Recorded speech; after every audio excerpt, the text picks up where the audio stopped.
बिस्मिल्लाहिर्रहमानिर्रहीम। अस्सलाम वालेकुम। मैं हूँ वकील शहजाद और आप देख रहे हैं हिस्ट्री लोडेड। कुदस फातह सलाउद्दीन अयूबी किस्त नंबर 5 में क्या होने वाला है? क्या गबरियाल की मौत होगी? नसरुद्दीन को क्या फांसी होगी या फिर सुल्तान उन्हें कैद कर सकते हैं या फिर क्या उन्हें माफ़ कर दिया जाएगा? क्या शहजादी विक्टोरिया को सरैया हासिल करेगी? तूरान शाह कैसे मालूम होगा कि वो गद्दार नहीं है?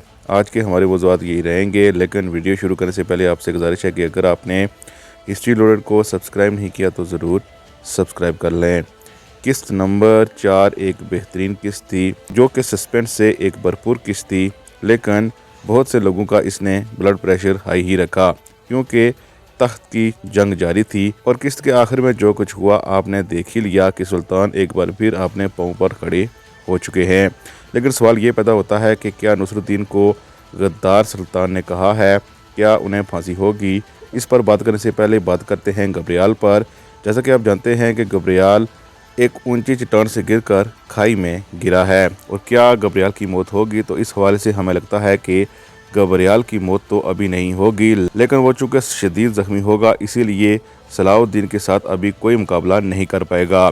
ज़्यादा इम्कान इसी बात के हैं कि उसका भाई ग्रेगोर आएगा और वही अपने भाई का बदला लेने की कोशिश करेगा, क्योंकि उनको भी नहीं मालूम होगा कि गबरियाल की मौत हो चुकी है कि नहीं।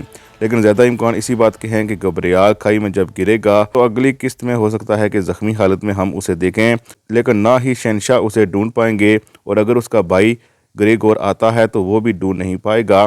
लेकिन कुछ एक साथ हो सकता है कि वो ज़ख्मी हालत में ही रहे और सलाउद्दीन और इसके साथ साथ ग्रेगोर की आगे चलकर मुकाबला चलता रहे। इसके साथ साथ नसरुद्दीन हैरान और परेशान रह गया किस्त के आखिर में, लेकिन सुल्तान ने उसे गद्दार कहा है। हमें लगता है कि नसरुद्दीन को कैदी बनाया जा सकता है, या फिर इस सूरत में सुल्तान उसे माफ़ कर सकते हैं कि जब नसरुद्दीन कहेगा कि मैं सबसे बड़ा था और जो इक़दामात करने चाहिए थे तख्त के लिए वो मैंने किए थे। लेकिन आखिर पर चूँकि नसरुद्दीन ने तख्त हासिल करने के लिए लड़ाई भी शुरू कर दी थी, हमें लगता है कि सुल्तान इसे अपने ओहदे से ज़रूर माजूल कर सकते हैं और हो सकता है कि कुछ देर के लिए कैदी बना दें। लेकिन ज़्यादा चांसेस इसी बात के हैं कि सुल्तान इसे माफ़ कर देंगे, लेकिन इससे इख्तियारात वापस लिए जा सकते हैं। इसके साथ साथ अगर नसरुद्दीन को कैदी बनाया जाता है और तमाम इख्तियारात भी वापस ले लिए जाते हैं और यही फैसला होता है कि उसे मुकम्मल तौर पर कैद में रखा जाएगा, तो इस सूरत में हो सकता है कि सलेबी उसे आज़ाद करा लें। दूसरी तरफ किस्त के आखिर में ही आपने देखा कि सरैया ने शहजादी का रास्ता रोका है, चूँकि शहजादी विक्टोरिया खुद भी नहीं जानती कि जिस लड़की सोफिया की छाँव में है वही सलाउद्दीन अयूबी की जासूसा है। तो इसमें एक ही सूरत बनेगी।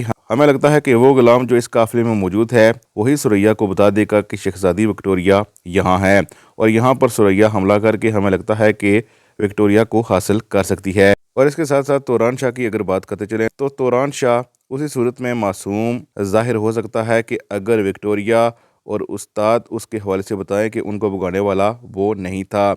इसके साथ साथ पहले भी उस पर बहुत से इल्ज़ाम लग चुके हैं, लेकिन हमें लगता है कि तूरान शाह एक ही सूरत में बचेगा अगर नसरुद्दीन की गद्दारी सबके सामने आती है।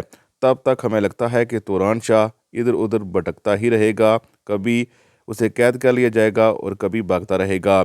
लेकिन एक ही सूरत है, अगर उस्ताद और विक्टोरिया को ले जाते हैं तो इस सूरत में सब जान जाएंगे कि ये सब कुछ करने वाला तूरान शाह नहीं था।